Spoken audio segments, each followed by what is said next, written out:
This is Don Hurst at Highland Hill Farm. He's a veteran from World War II.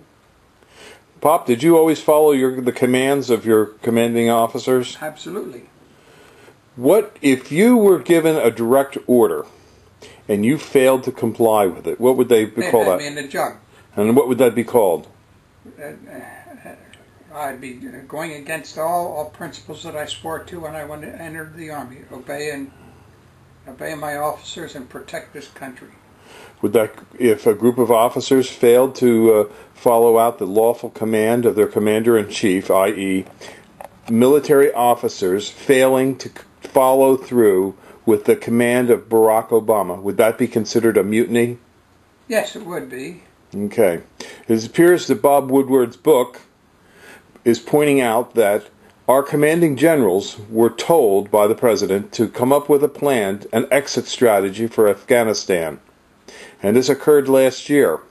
The generals only offered plans whereby an increase in troop strength would be forthcoming in their operational plans. Barack Obama did not like that. Barack Obama then, because he couldn't get the answers from the generals that he wanted, drafted his own policy and plan.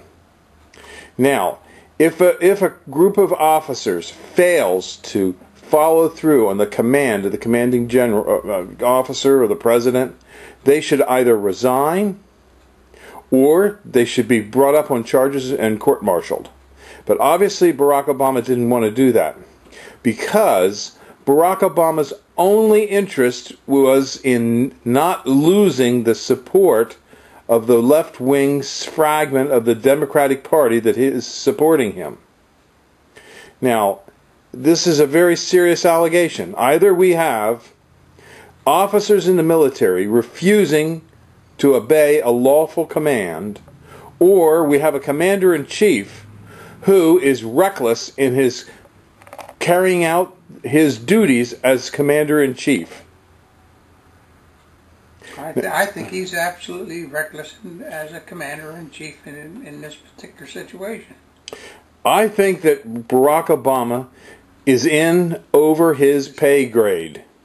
I don't think that he's qualified to be president, and I don't think that he has the necessary experience to run this country.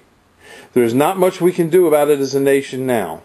About the only thing we can do is perhaps to elect new leaders in this next coming election to try and mitigate the damages that this man is doing to our country. I don't know how you people feel in YouTube land, but please leave your comments as to whether you think Barack Obama should be replaced or if we should just linger on with him. I think it's time that American people rise up and face the music. We have an incompetent president who may also have psychological problems, which I don't want to deal with because I'm not a psychiatrist. But it's obvious that the administration is dysfunctional. And when an administration is dysfunctional, it's dysfunctional because of the man on top, not a bunch of the little peons that are running the show. It's the man on top who is ultimately in charge. If the administration is dysfunctional, then the man at top is dysfunctional. Way over his head. He's over his pay grade, and I believe he knows it. This is a sad day for America. Yes, and I feel for the parents who have kids in the service. And I know what it was like during World War II when my brother was killed. What a disaster that was to the family. And your daughter's husband was severely wounded in Fallujah. Yes. Had his back broken in a car bomb. Yes. So our family has made the sacrifice. There was actually 5 of us, 5 boys, and we were all actually serving this country. And you always followed lawful commands in the military? Absolutely. Well, thank you very much. This is Don Hurst, and I'm Bill Hurst at Highland Hill Farm on Route 313 in Fountainville. We're your conservative nursery. We only supply trees to conservatives. Hello, my name is Mike, and we're at Highland Hill Farm today, and I want to talk to you about how to water plants are in pots. And right here, right in front of me, is a good example of a plant grown in a pot, and we can see that it has a black plastic pot on it. And this black plastic pot, you can also see that by my shadow that there is sun hitting this black plastic pot.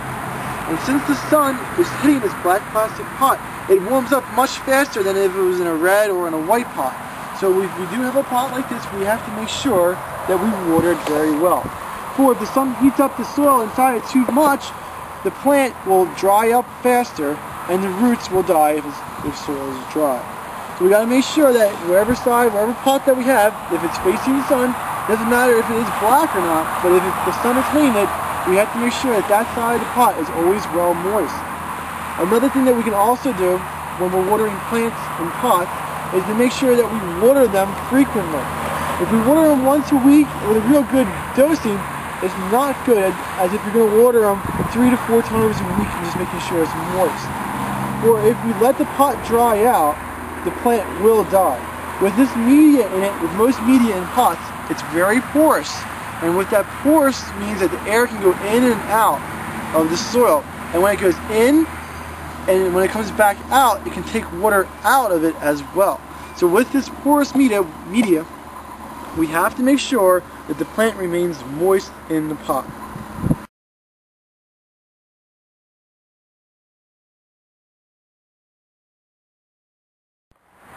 Hello, my name is Mike Hurst. I'm at Highland Hill Farm.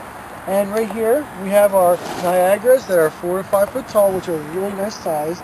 And I want to talk to you about something that's going to happen to all evergreens this year as we get closer to the fall, and that's called fall needle drop. That if you look at the ground, you can see some of these yellow needles coming off. That is a symptom of fall needle drop. Every evergreen, every year, loses its needles in the fall. And what's happening is, as the new growth starts hardening over, the plant can't support all the growth that it has. So it gets rid of its interior needles, and when it gets rid of it, people can see it sometimes as being yellow. And I guess if we look into the center more, I guess this one over here is better, you can see that the needles do fall off into the center, usually towards the lower part of the tree. The reasoning for the lower part of the tree, not the upper part of the tree, is because the lower part of the tree gets less light than the upper part. So as the plant evaluates itself and which parts of the plants are producing more energy and which ones are not, the ones towards the lower are getting less sunlight, therefore getting less photosynthesis. It's contributing less to the plant. Therefore the tree itself does not view that part of the plant as important as the top part of the plant, which you can see is very nice, thick and full. So as you look at your arborvitaes, hollies, spruce, pine, or any type of boxwoods or Japanese hollies, you should see a healthy plant should lose between 1/4 to 1/3 of its needles every year during the fall. It is a naturally occurring process that the plant does. And if you do see it and you see the needles falling down in the ground, don't scrape it up and take it away. What that is, that's the plant actually doing fertilizing and putting mulch down on itself. What this mulch does is it creates the correct pH for the plant to grow in, and as this debris starts to break down, it gets released and the plant can uptake it again through its roots.